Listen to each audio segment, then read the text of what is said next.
Linda. I don't even know what words should I use to explain how grateful and blessed I am to have you. When we first met, there is this warmth within the look in your eyes. The familiarity of home, a place where I can finally say, oh, this is where I belong. I wasn't searching, but my heart recognized you anyway. As the stars, the love you knew has gone.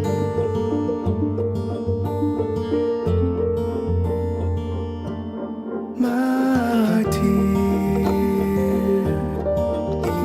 each breath seems like a curse.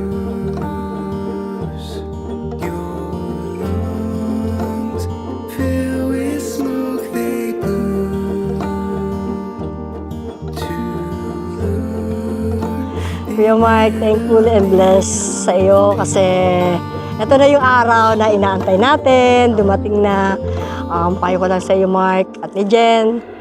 Laging isentro natin yung buhay natin sa Panginoon, Kuya. Ano mo, mahal na mahal ko kayo. Diba, Kuya? Yun na lang po. Thank you, Lord. Thank you, God.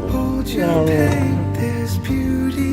Yeah, ito yung panahon na binigay ng Diyos sa iyo. Matagal na panahon pero naghintay ka ng tamang inibinigay sa iyo ng Panginoon at isang bagay na mahalaga para sa iyo. Sentro lagi ang Diyos at paglilingkod sa Kanya. Salamat sa Panginoon sa buhay mo at buhay niya. Tuloy lang, magpakarami tayo. Salamat. Binds your tongue. You run, grasping to feed.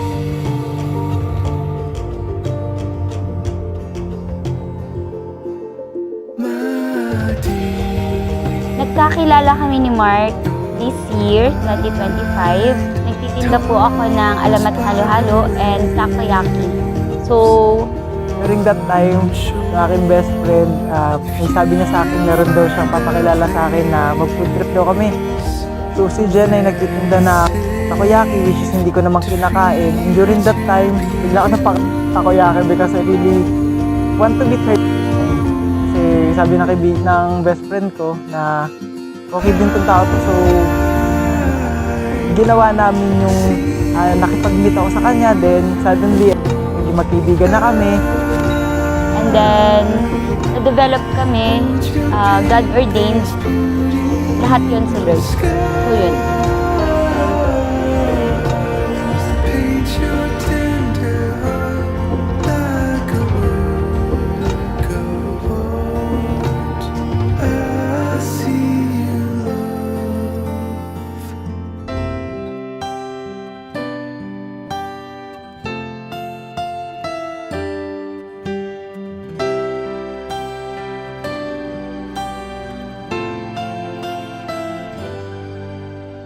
Here we stand today, like we always dreamed. As we go along this journey as husband and wife, and soon to be family, we will continue to trust the Lord with all our hearts, soul, and whole Light being is in your as one. eyes.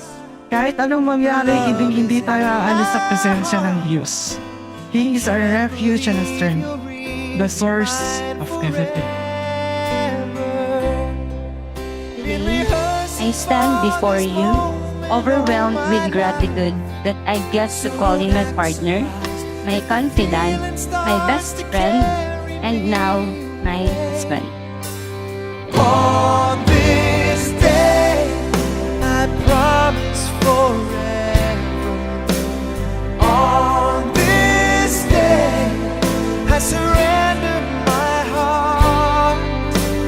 Here I stand, take my hand, and I will honor every word that I say on this day. Ang nagustuhan kong ugali about kay Jen, unang-una, physically, she's very beautiful. Pangalawa, mga anak, gusto ko kay Jen, pagiging mabuting tao niya. And syempre, yung faith niya sa Panginoon. Sobrang na-appreciate ko kung gaano siya kalalim sa Panginoon at the same time. Ganon din yung pagmamahal niya sa Lord. Yun yung mga bagay na nagustuhan ko about her. Sobrang simpleng tao pero napaka-humble but a very loving person. Oh, if you feel the cold winds blowing through your nights, Ang nagustuhan kong ugali kay Mark, mas inuuna niya yung ibang tao kaysa sa sarili niya. Mabait siya, matulungin, and also God-fearing. Love niya si Lord na naging spiritual leader ko siya. I surrender my heart. Here I stand. Lagi kong sinasabi sa'yo simula ng una. Gusto kong maramdaman mo ang love ni Lord sa'yo through the love I'm giving you. I love you. Mahal kita. Ating Josephine. On this day,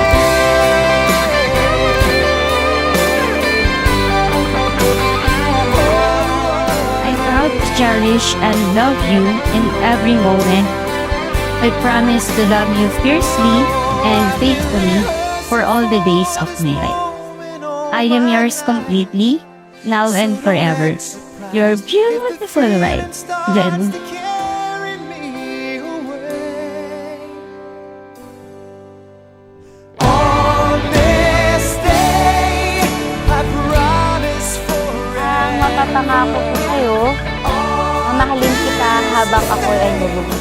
I surrender my I love you, my Josefina, and forever I will cherish you. Lagi kong sinasabi sa mga pangako ko na ang gusto ko lang maramdaman mo ang love ng Lord dahil sa pagmamahal na binibigay. Mahal na mahal kita, Josefina Haurige.